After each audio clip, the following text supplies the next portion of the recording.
Everyone says you should diversify your paid UA channels, but no one really tells you how to do it right. Because channel diversification isn't just spreading your budget across Meta, Google, TikTok, and other channels. It's about strategy, timing, creative fit, and testing with purpose. And in this video, I will tell you the right process to execute channel diversification efficiently.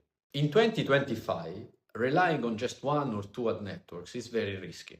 Meta is competitive, expensive, and prone to creative fatigue. Google is a black box, especially for iOS.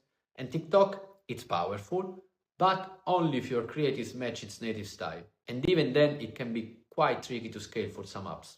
Add privacy changes, signal loss, and random account bans, and you've got a recipe for instability. That's where channel diversification comes in, because when done right, it gives you more control, more reach, and less headache when a single channel underperforms. Let's be clear, it's not just risk management, it's a way of unlocking your app growth. But there is something that most marketers get wrong. The biggest mistake I see is treating diversification like a checklist. Let's throw some budget on a new channel and see what happens. No creative adaptation, no clear KPIs benchmarks, no plan to iterate. And after 2 days, the test is declared a failure. But let me be clear, TikTok isn't Meta, OEM isn't Google, and DSPs don't work like ad networks. Each platform has its strength, limitation, and creative rules. If you don't adapt your message visually and contextually, you just burn budget and blame the channel. So, what works and when is the right time to diversify? Here is how to think about it. Meta is great for event optimization, broad reach, and precise demographic targeting. You get multiple formats like Reels, Carousel, Stories, and plenty of room for creative testing. But it can get expensive at scale. Google App Campaigns are excellent for Android scale, but you have limited targeting opportunities and no control on creatives. And of course, it's not ideal for iOS campaigns. With TikTok ads, on the other hand, usually you get cheaper CPMs and acquisition cost and solid targeting. As a platform, it's very engaging and it's super creative driven, but it requires native UGC style videos. So for example, what works on Instagram won't probably perform well on TikTok. At the same time, message testing can really depend on what creators can produce, unless, of course, you use AI content, but that's a story for another day. OEM represent a huge opportunity for cost-effective Android user acquisition, especially in countries like LATAM or MENA. It's perfect for utilities, finance, and casual gaming apps.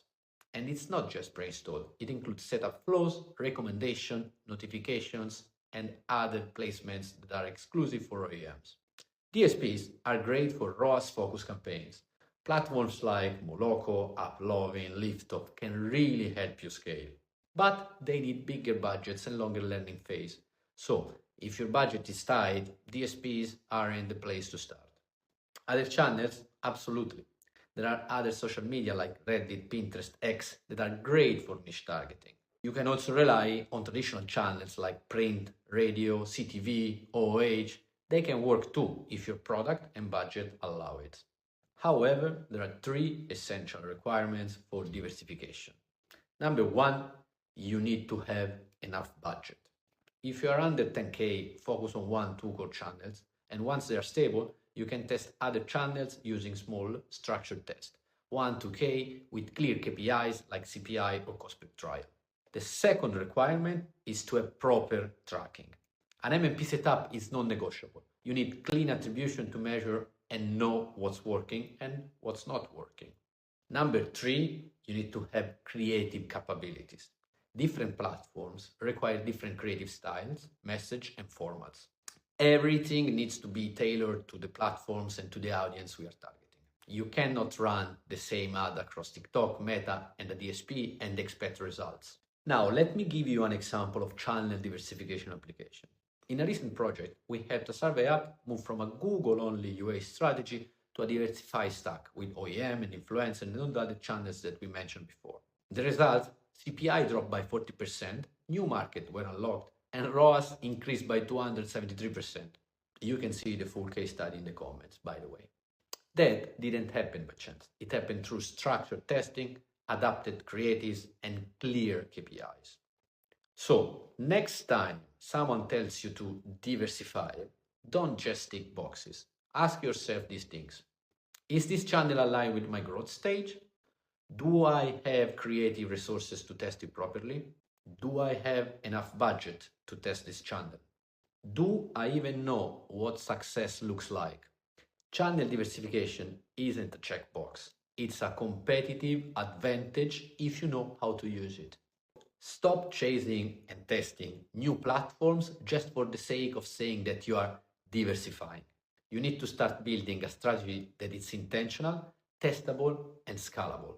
My name is Lorenzo. I talk about mobile app growth. And if you want more insights on how to scale up growth without wasting budget, hit the follow button to stay updated with my videos.